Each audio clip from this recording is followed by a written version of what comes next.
Hey guys, good morning. This is Dan. Welcome to Engelgeist. For those of you that are new, welcome. For those of you that are returning, welcome back. For those of you that support me over on Patreon, thank you so very much. This is the daily all signs forecast. It is a collective reading. It is to be used by those who see it when they see it, not necessarily when it's originally dated or created for. This video does tie into the weekly video that is located down in the lower left-hand corner. So at the end of this video, if you want reference to some of the cards that I'm talking about, that's from Sunday's video. Please check out that video so you understand a little bit better what I'm talking about. If you're not watching this on Tuesday, the 29th of March, that's okay. If it's still making sense to you on the date that you're watching it, take the information and utilize the reading. I believe that Spirit and our own higher selves has ways of giving us the messages when we need them rather than they were originally created for.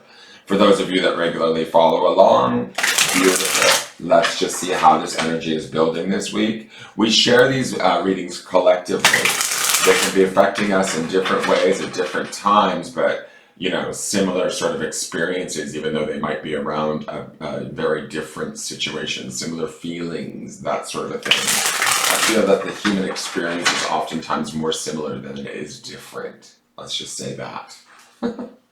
All right, couple things to note as a newbie. If you're new to me, please subscribe to the channel, hit the thumbs up button, read the drop down menu on any of my dailies.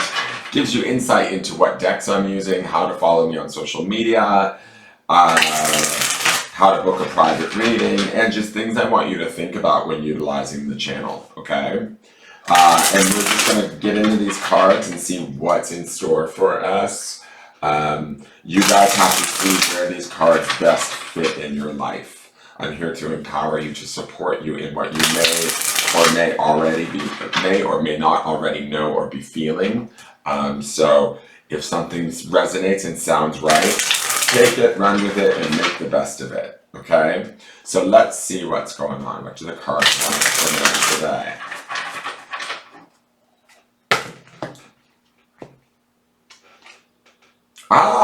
Interesting. It's the Six of Cups. Now, if you refer back to the midweek card on Sunday's reading, this is our card. It's this Six of Cups. It's this warm emotional feeling, right? It's this Six of Cups is often associated with balance because it's the number 6, right? But Cups is the emotions. And the Six of Cups oftentimes has a focus on family, nostalgia, warm memories, pleasant thoughts and feelings towards others, feeling connected in a way. I mean, you can see how he's pinning those flowers on her heart chakra. There's this childlike quality to the Six of Cups that's always depicted where children are playing amongst flowers. There's a certain amount of youthful joy that we should be experiencing today. Now, yesterday's reading, because I just did yesterday's reading, was a little bit about maybe being caught in between the emotions of stuff and then the wanting or needing or the desire to take action. This card to me indicates that that Six of Cups in the midweek might be coming on a little bit early for us because we're actually doing what we're supposed to be doing. We're doing the Temperance card, right? In Sunday's reading, the underpinning energy in the beginning of the week is that beautiful fire sign, but mutable fire signs card, major arcana card of Temperance, which is Sagittarian energy, which is about expansion, benefic expansion. And that angel is grounded, yet still in touch with his emotions. And so we have the beauty of the balance of the Six of Cups coming in saying, okay, we can have good feelings. We can love those around us. We can be appreciative of the good things that are going on in our life. And in being in that appreciation, in being in that focus, right? In choosing those thoughts or those feelings or those attentions, right? Like placing our attentions on the things that are sweet in our life, that bring us small joys, that make us feel a little bit more connected rather than disconnected or upset. When we take our energy or our focus, our attention, and we place it on those things, that's when the Six of Cups comes in. That's when our emotions feel more balanced. They feel more playful, childlike, full of wonderment. We then become teachable again in a way, right? We're open to learning new experiences. I like that we're seeing the Six of Cups early in a way, because it also underpins throughout the midweek, and this is only a Tuesday reading. So this to me says, like, start shifting your gaze now. Start shifting your thoughts towards that balance, towards that opportunity. The grounding stone for the week on this glittery and beautiful stone, I can't remember what he told me the stone was, but is peace, right? And yesterday's was prosperity. Similar in color too. This is carnelian. So if we're grounding in these ideas of peace and prosperity, that those things should be bringing us the balance and harmony. Harmony is a great word with the Six of Cups too, that the Six of Cups represents. Now, it's here for Tuesday's reading, but it's also underpinning the midweek, which would be Wednesday, Thursday, in my opinion. So these well-being feelings, these connected feelings, this harmonious idea of focusing on what we love, who we love, how we love, is really, it's not only is it coming on early, but it's coming on more obviously or consciously for us, hopefully. And we're utilizing it to our advantage. We are settling into it. We're making it a focus, making it a priority, making it a, even if stuff isn't perfect around us, we're not giving that imperfection our attention. We're giving the good things, the things that bring us joy, the things that bring us, like I said, that peace and prosperity.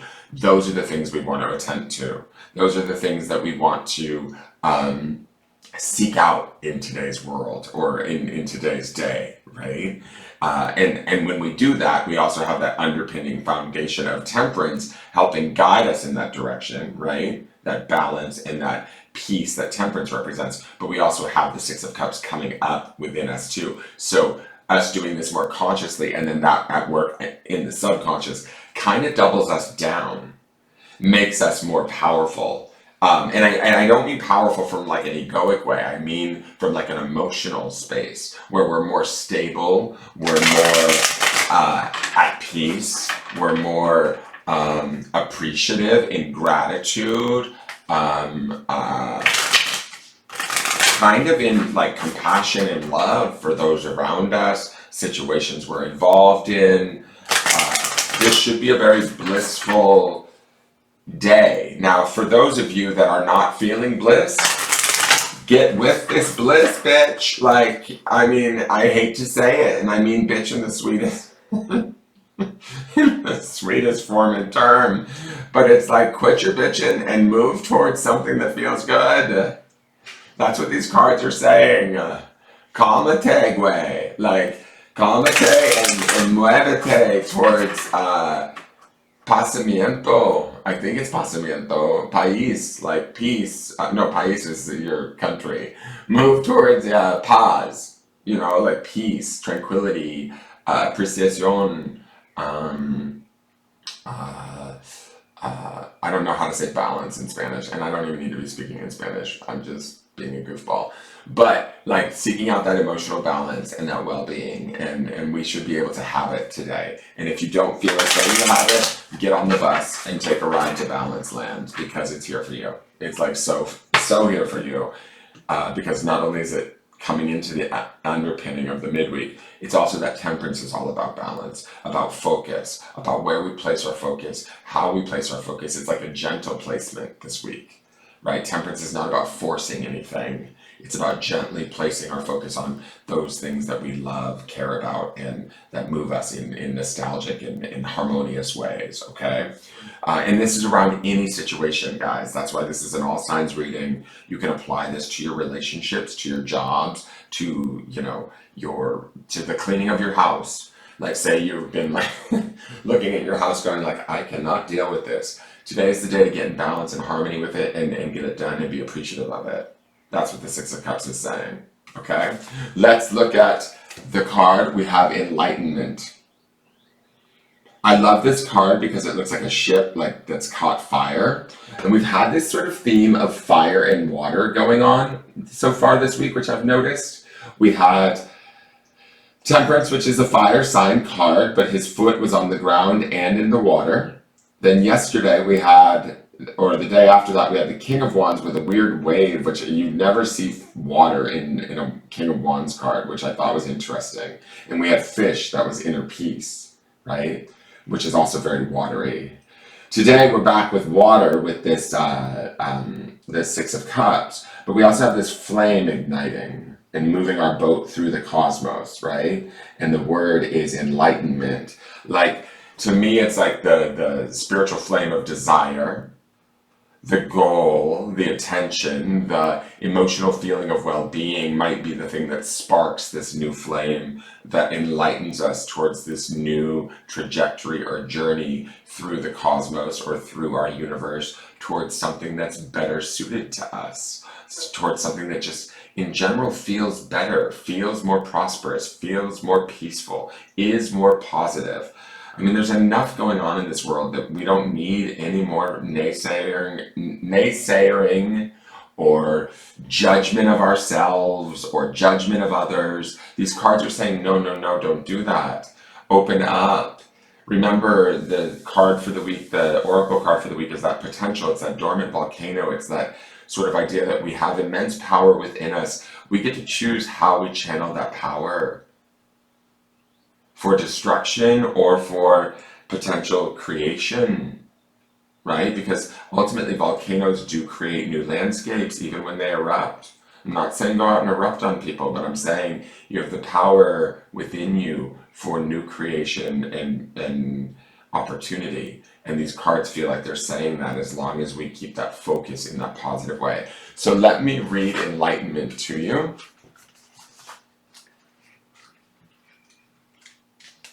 Enlightenment, vast galaxy. Our beautiful home galaxy is so large that if you traveled at the speed of light, it would take you 100,000 years to go from one end to the other. It is small compared to some galaxies. For example, the Hercules A galaxy would take 1.5 million years to cross at the speed of light. The realm of galaxies is so vast and so wide that it is beyond human comprehension, which is why the galaxy often symbolizes great enlightenment as well as faith in the forces much greater than us. The sacred landscape wants you to know enlightenment occurs when one steps out of the confines of an ordinary definition of self and expands into a greater awareness of the self within the universe. And that's what I've been talking about this Cryon Wounded Healer stuff, for those of you that are following along with that. It's like letting go of the painful patterns of our deepest seated wounds and opening up to something new and better. You are now reaching into the invisible realm of spirit and connecting with what you cannot see.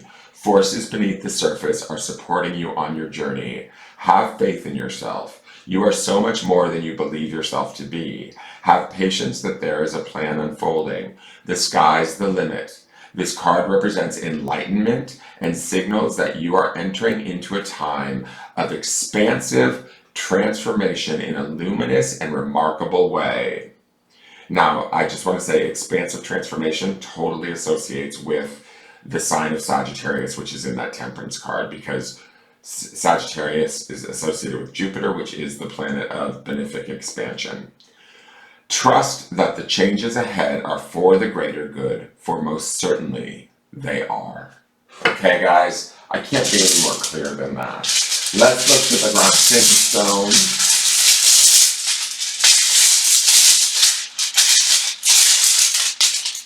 And the grounding stone is on obsidian, which is our deepest subconscious, right? But also wards off any negativity. It's extremely grounded just because of its black nature, right? That's where it takes me to the deeper parts of ourselves, right? The darker, deeper parts of ourselves that we maybe don't visit very often. The word is remember. And what I mean about remember, or why I think remember shows up in here, is because when we remember sort of like not only who we really are, how we truly feel deep within our subconscious, it opens the door for the balance and the nostalgia and the compassion that we see in the Six of Cups. It also opens the door for the newness of the Enlightenment card, for the spark of the spirit to be reminded of why we came here in the fucking first place. Did we come here to bitch, piss, and moan and worry? No. We came here to create as spirit in human form, right? Is it always going to be easy? No, not necessarily. But we need to touch base and remember like sort of who we are at a deeper level, remembering that potential, remembering that enlightenment is available to us, remembering that compassion, love, gratitude, these things that are available to us, peace is available to us, and connecting to that, grounding in that in a very solid way, and allow those memories of who we sort of were before maybe our mortal wounds came to us when we were children or wherever we picked them up. Remembering a part of ourselves prior to that helps also to heal that wounded healer in a way, right? And opens up that potential, opens up that enlightenment, opens up that appreciation and that connection that we see in the Six of Cups. And it frees us in a way. We don't have to stay stuck as to who we were or what we've experienced. We can remember who we were underneath all of that. Does that make sense? That is your forecast for the day. Thank you for tuning in. Please like, share, comment, subscribe, tune in, share it with your friends. I look forward to seeing you guys tomorrow, and take care. All right, bye-bye.